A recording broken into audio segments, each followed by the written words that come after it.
Hello, my name is Michael Martin, and I'm doing another YouTube presentation here, video based on my research, business research um, that came about while I was a doctoral student at Walden University for business administration and leadership.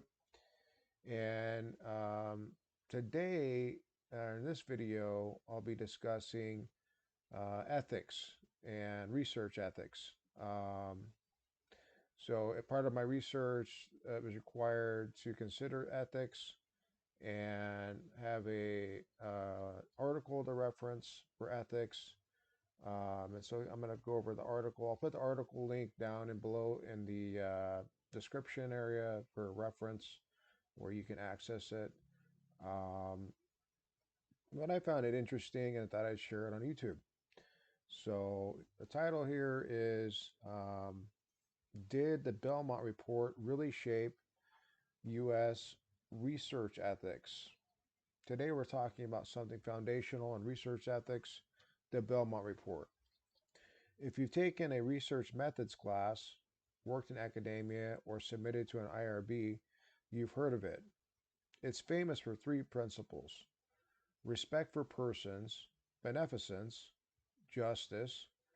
Uh, but here's the real question this journal asks: did the Belmont Report actually shape U.S. federal research regulations?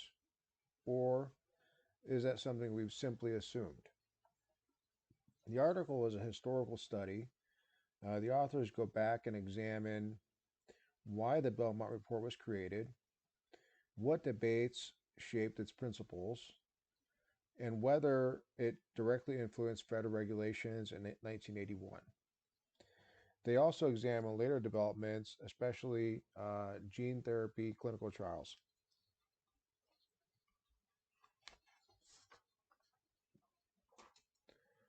Let's step back. Before Belmont, we had two major ethical codes. The Nuremberg Code after World War II, emphasizing voluntary consent, and the Declaration of Helsinki, emphasizing physician responsibility and ethics committee review.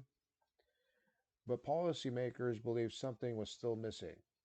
There was growing concern about vulnerable populations, children, prisoners, individuals with diminished autonomy.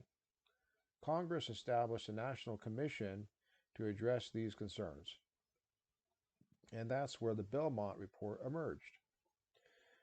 Now, here's what's fascinating: the principles in Belmont were debated extensively.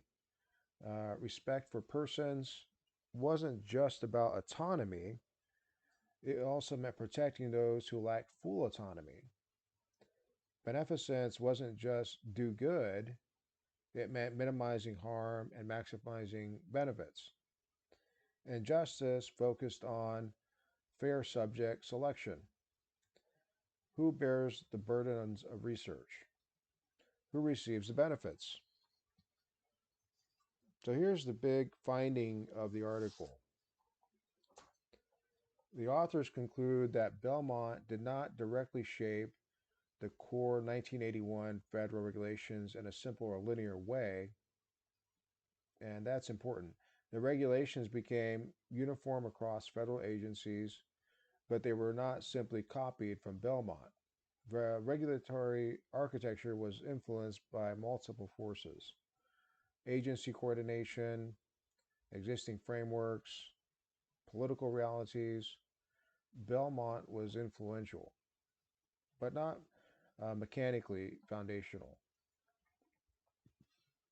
However, the authors found something different when they looked at gene therapy oversight. In emerging biomedical technologies, especially gene therapy, Belmont's principles show up much more clearly: risk benefit analysis, protection of vulnerable subjects, enhanced informed consent, public transparency. In those areas, you can see Belmont's ethical fingerprints. So, what's the takeaway? The Belmont Report became the ethical language of human subjects research in the United States. It shaped how we talk about ethics, it shaped how we justify decisions, but it did not single handedly design federal regulations. Its influence was cultural and conceptual, and later more visible in specific high risk domains like gene therapy. This matters because it challenges a common narrative. We often assume policy flows directly from ethical theory, but history is more complex. Policy develops through institutions, through compromise, through coordination, through technological shifts. Belmont became the moral vocabulary, but regulation evolved through a broader system. If you're in research, ethics, healthcare administration, or public policy, understanding this distinction matters because it reminds us that ethical principles shape systems over time, but they don't automatically become law. If you found this helpful, subscribe to my channel for more deep dives into research, ethics, leadership, and organizational strategy. And I'll see you in the next discussion. Again, at the end, at the bottom here, the description, I'll be sharing a link to the journal article if you want to study more. Thank you very much. Bye.